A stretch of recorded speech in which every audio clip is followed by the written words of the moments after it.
حضرت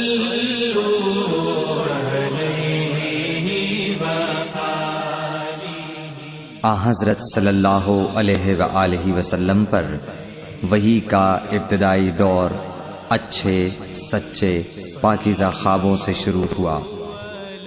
آپ خواب میں جو کچھ دیکھتے وہ صبح کی روشنی کی طرح صحیح اور سچا ثابت ہوتا۔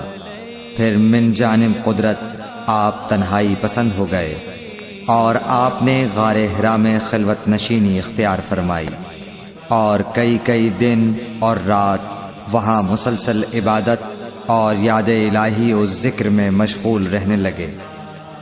جب تک گھر آنے کو دل نہ چاہتا توشہ ہمراہ لیے ہوئے وہاں رہتے۔ توشہ ختم ہونے پر ہی اہلیہ محترمہ حضرت خدیجہ رضی اللہ تعالی عنہا کے پاس تشریف لاتے اور کچھ توشہ ہمراہ لے کر پھر وہاں جا کر خلوت گزین ہو جاتے۔ یہی طریقہ جاری رہا یہاں تک کہ آپ پر حق منکشف ہو گیا اور آپ غار حرا ہی میں قیام پذیر تھے کہ اچانک حضرت جبرائیل علیہ السلام آپ کے پاس حاضر ہوئے اور کہنے لگے کہ اے محمد پڑھو۔ آپ فرماتے ہیں کہ میں نے کہا کہ میں پڑھنا نہیں جانتا۔ آپ صلی اللہ علیہ وسلم فرماتے ہیں کہ فرشتے نے مجھے پکڑ کر اتنے زور سے بھینچا کہ میری طاقت جواب دے گئی۔ پھر مجھے چھوڑ کر کہا پڑھو۔ میں نے پھر وہی جواب دیا کہ میں پڑھا ہوا نہیں ہوں۔ اس فرشتے نے مجھ کو نہایت ہی زور سے بھینچا کہ مجھ کو سخت تکلیف محسوس ہوئی۔ پھر اس نے کہا کہ پڑھ۔ میں نے کہا میں پڑھا ہوا نہیں ہوں۔ فرشتے نے تیسری بار مجھ کو پکڑا اور تیسری مرتبہ پھر مجھ کو بھینچا۔ پھر مجھے چھوڑ دیا اور کہنے لگا کہ پڑھو اپنے رب کے نام کی مدد سے جس نے پیدا کیا اور انسان کو خون کی پھٹکی سے بنایا۔ پڑھو اور آپ کا رب بہت ہی مہربانیاں کرنے والا ہے۔ بس یہی آیتیں آپ حضرت جبرائیل علیہ السلام سے سن کر اس حال میں غار حرا سے واپس ہوئے کہ آپ کا دل اس انوکھے واقعے سے کانپ رہا تھا۔ آپ حضرت خدیجہ کے ہاں تشریف لائے اور فرمایا کہ مجھے کمبل اوڑھا دو، مجھے کمبل اوڑھا دو۔ لوگوں نے آپ کو کمبل اوڑھا دیا۔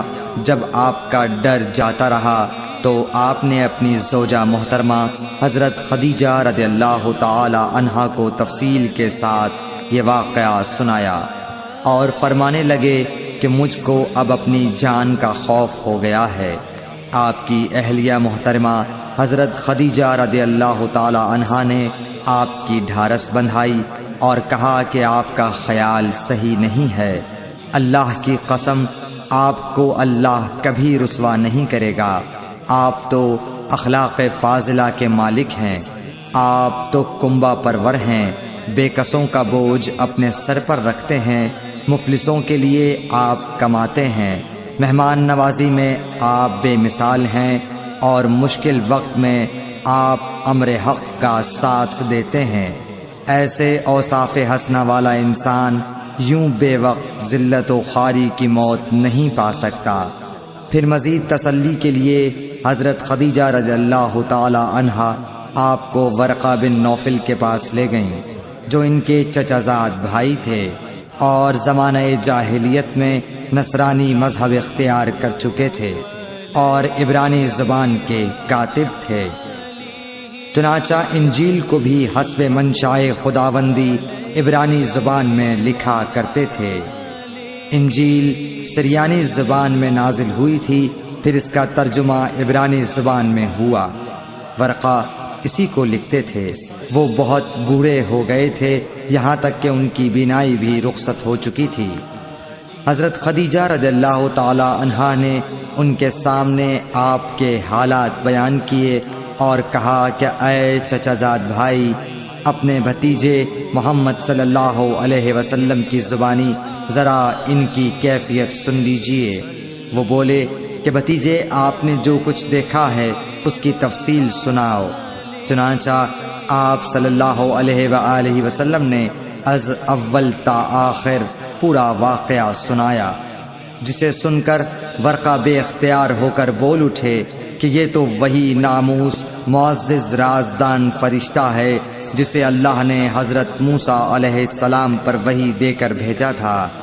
کاش میں آپ کے اس عہد نبوت کے شروع ہونے پر جواں عمر ہوتا، کاش میں اس وقت تک زندہ رہتا جبکہ آپ کی قوم آپ کو اس شہر سے نکال دے گی۔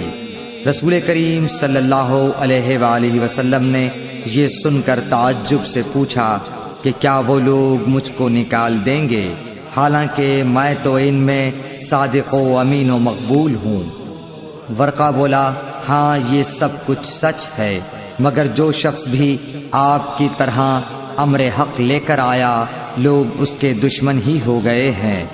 اگر مجھے آپ کی نبوت کا وہ زمانہ مل جائے تو میں آپ کی پوری مدد کروں گا، مگر ورقہ کچھ دنوں کے بعد انتقال کر گئے، پھر کچھ عرصے تک وحی کی آمد موقوف رہی۔ صحیح بخاری حدیث نمبر 3۔